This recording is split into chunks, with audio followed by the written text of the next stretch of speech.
Sur Radio Gabon, la référence. Merci de rester avec nous. Dernière ligne droite, Clarisse Lambaréné. Nous vous saluons, Clarisse de Lambaréné. Bolo Samba. Bolo Samba à Marianne Calais au Gabon. Marianne Calais. Bolo Samba à vous, Marianne Calais. Vous allez bien, il faut nous écouter. En ce moment, il y a Clovis Monté qui lui aussi est au Gabon. Clovis Monté. Bolo Samba à vous, Clovis. Sandra Muiti est en France. Elle nous écoute en ce moment sur Radio Gabon, la référence. Sandra Muiti, vous êtes en France. En République démocratique du Congo, il y a Makula. Makula est en RDC.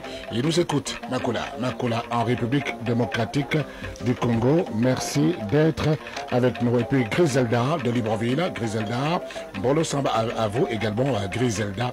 Vous êtes à Libreville, l'auditeur libre. Le libre penseur, le chercheur Mohamed Cherif est là. Bolo Samba, Mohamed Cherif. Bolo Samba Bruce. Ouais, ça fait plaisir. Ah oui, ça fait plaisir après une semaine d'absence. Nos auditeurs nous ont pratiquement harcelés. Oui, pourquoi il n'y a pas l'émission? Pourquoi il n'y a pas l'émission? Que se passe-t-il? Que se passe-t-il? J'ai dit ça un peu, c'est vous le dire.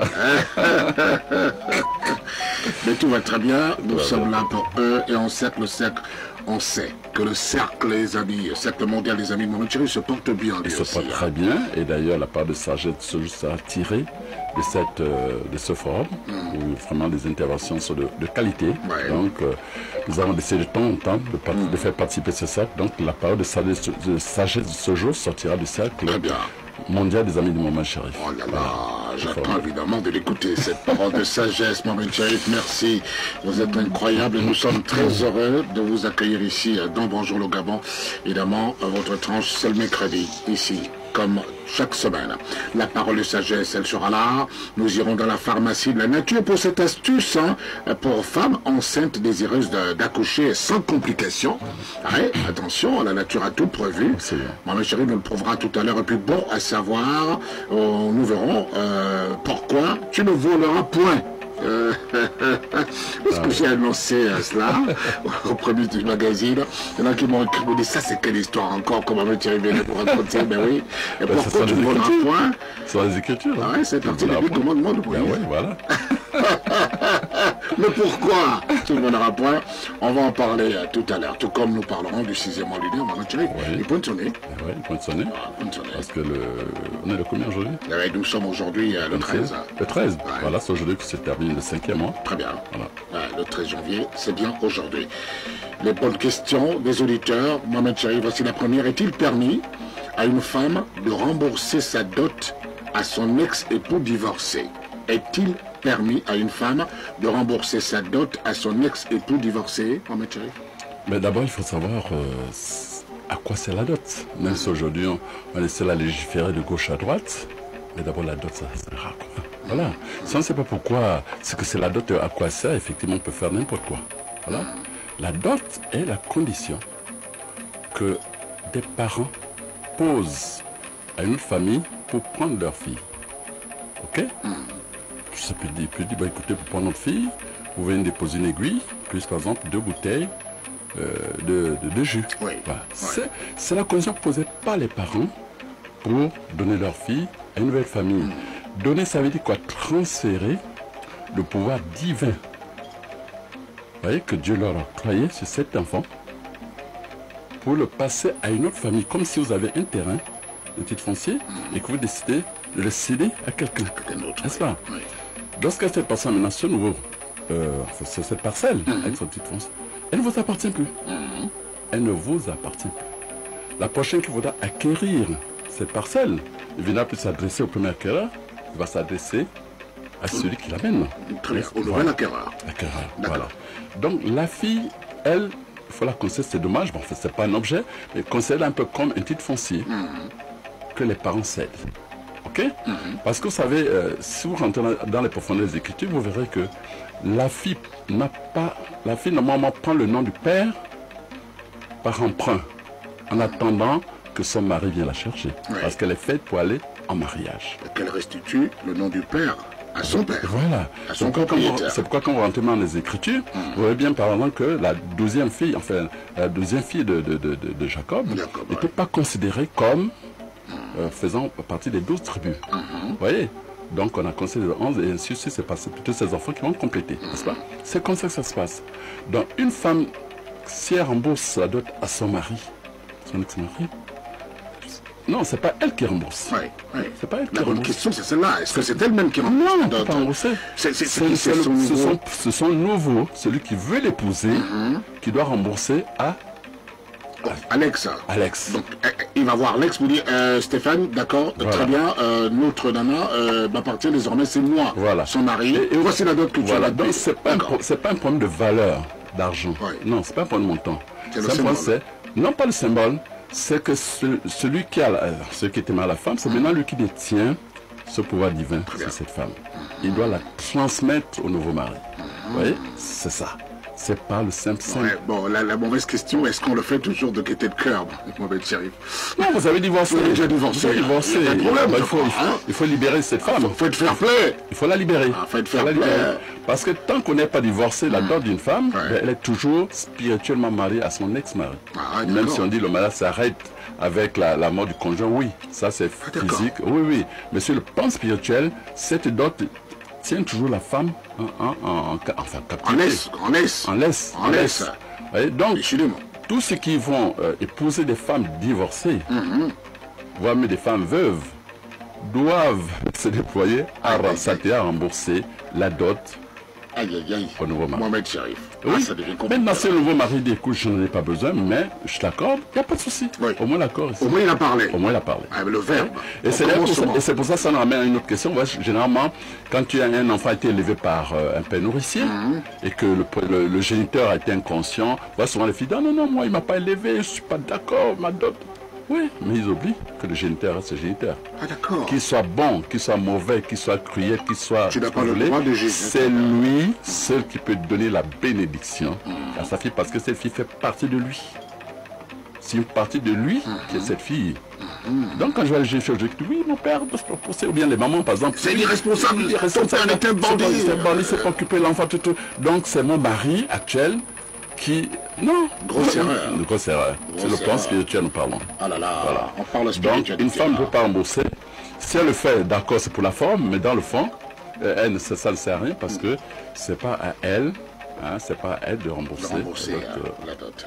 Ah là là, voilà qui est dit. Mais le nouveau mari, le chéri, va rembourser la dot de l'autre. Il faut toujours demander à Stéphane, est-ce que tu as déjà été marié? On t'a doté, oui. Ah, bon, d'accord, allons vous montrer Nguema parce que je veux voir. Voilà. Pour que Nguema reçoive la dot. D'accord. Deuxième question, Mohamed Cherif. Est-il possible d'être conscient d'une malédiction alors même que tout semble aller pour le mieux dans notre vie? On semble avoir une vie aisée, tranquille, paisible, mais on est peut-être maudit. Oui, et d'ailleurs la plupart sont maudits.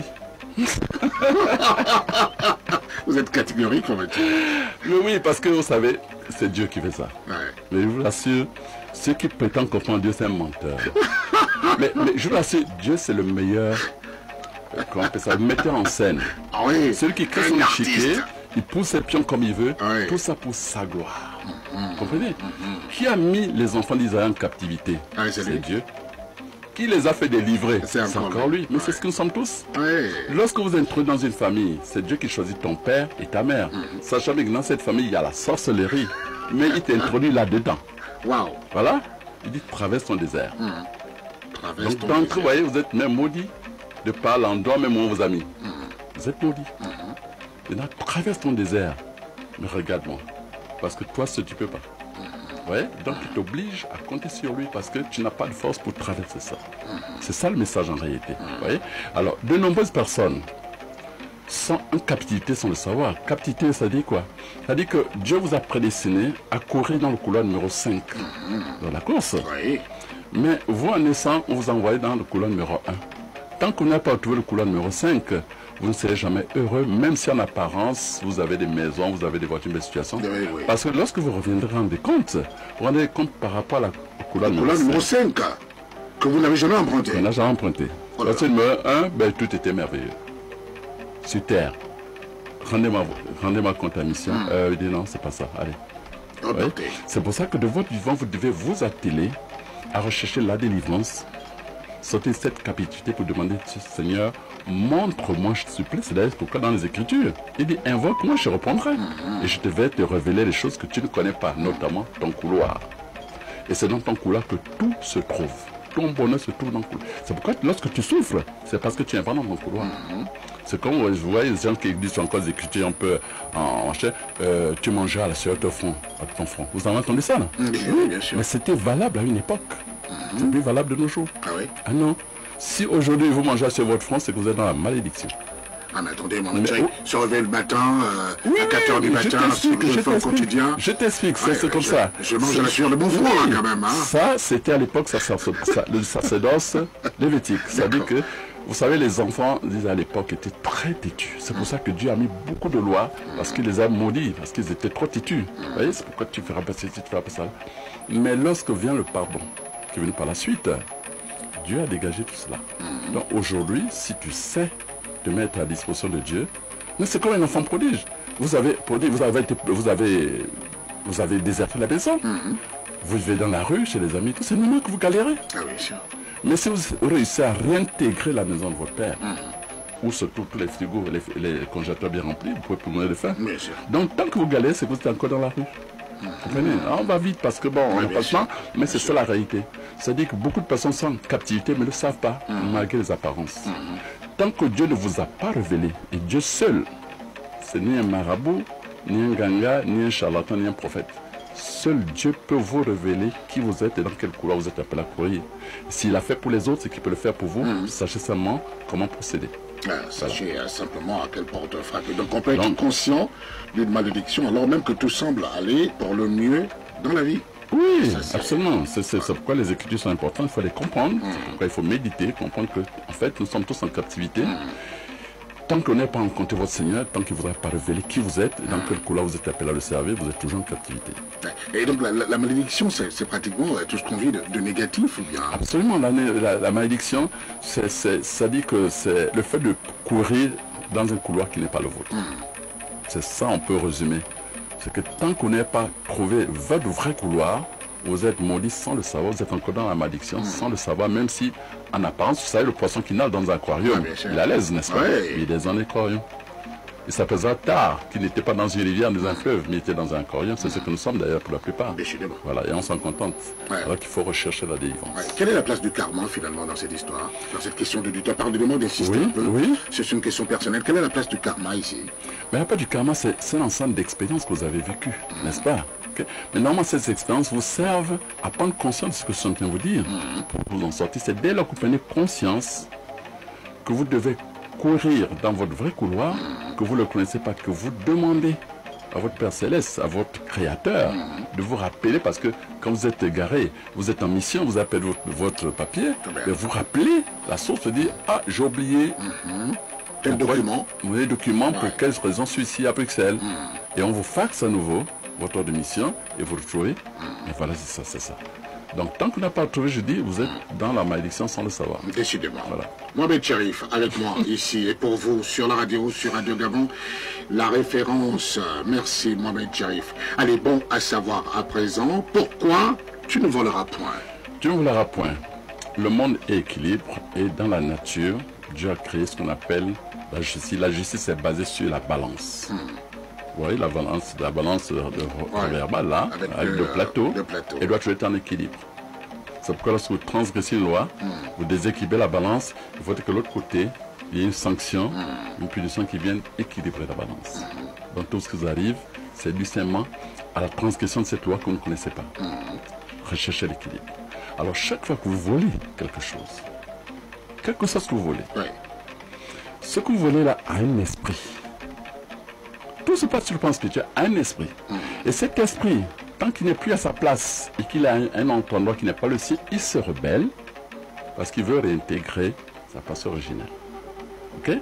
Vous ne savez pas, vous achetez quelqu'un, vous volez n'importe quoi, vous amenez chez vous, cet objet devient une source de problème chez vous.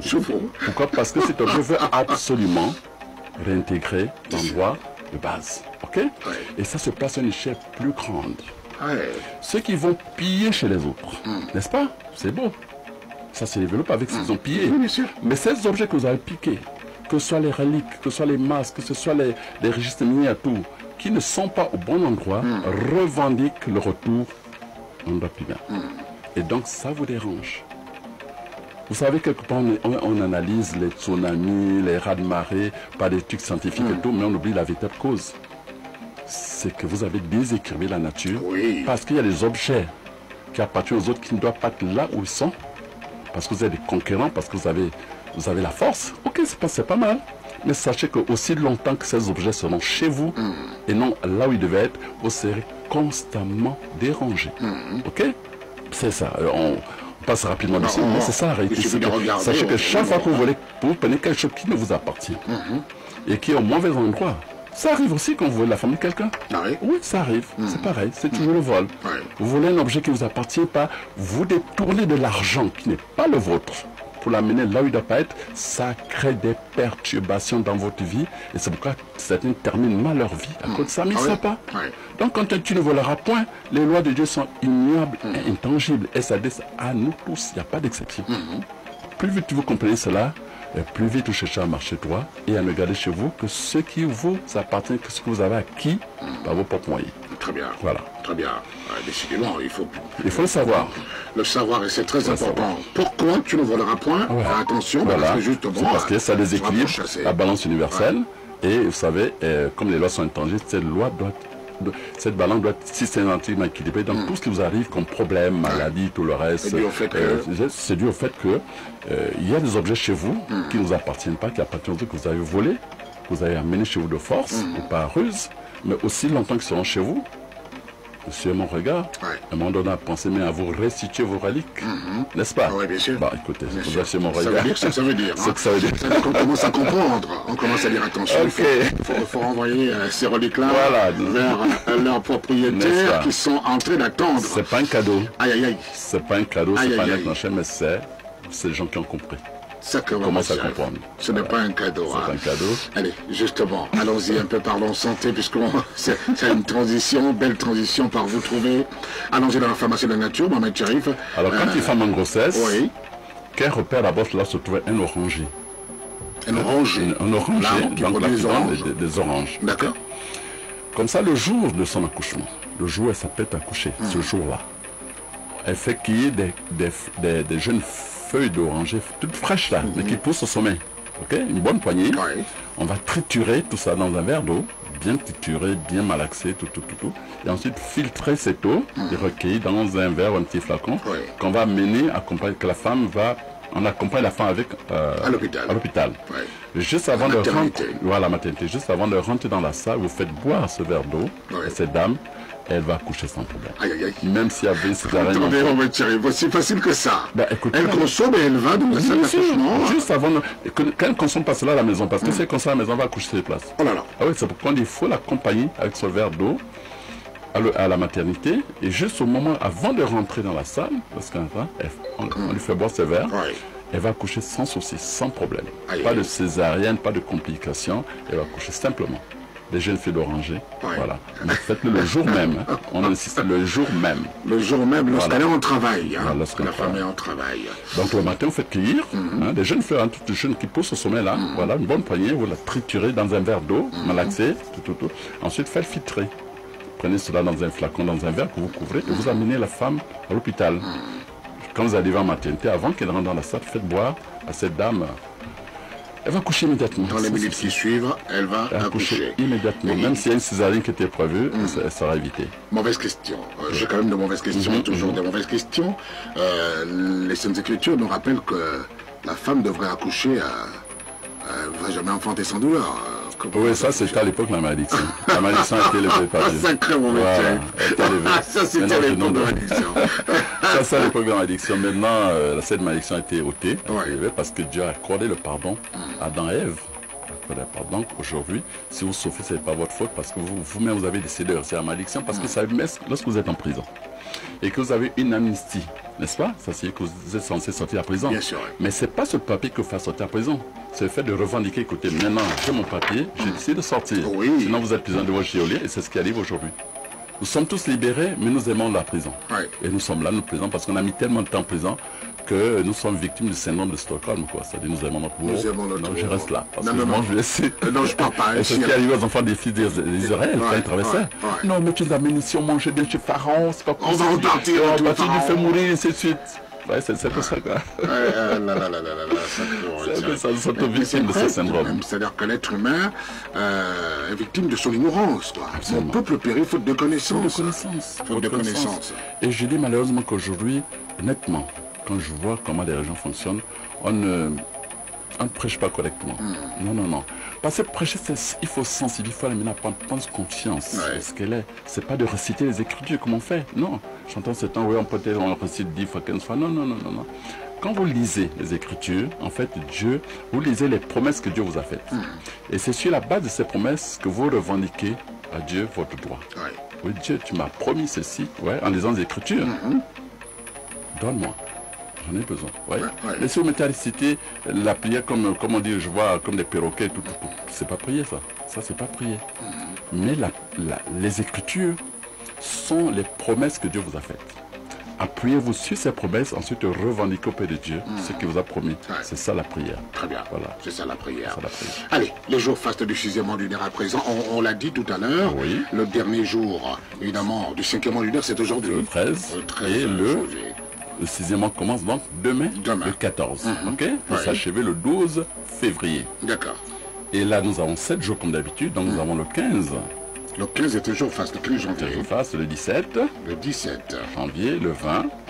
Janvier, le 25. Le 25. Le 30. Oui. Voilà. Et le 9 février. Le 9 février est un jour faste, messieurs, dames.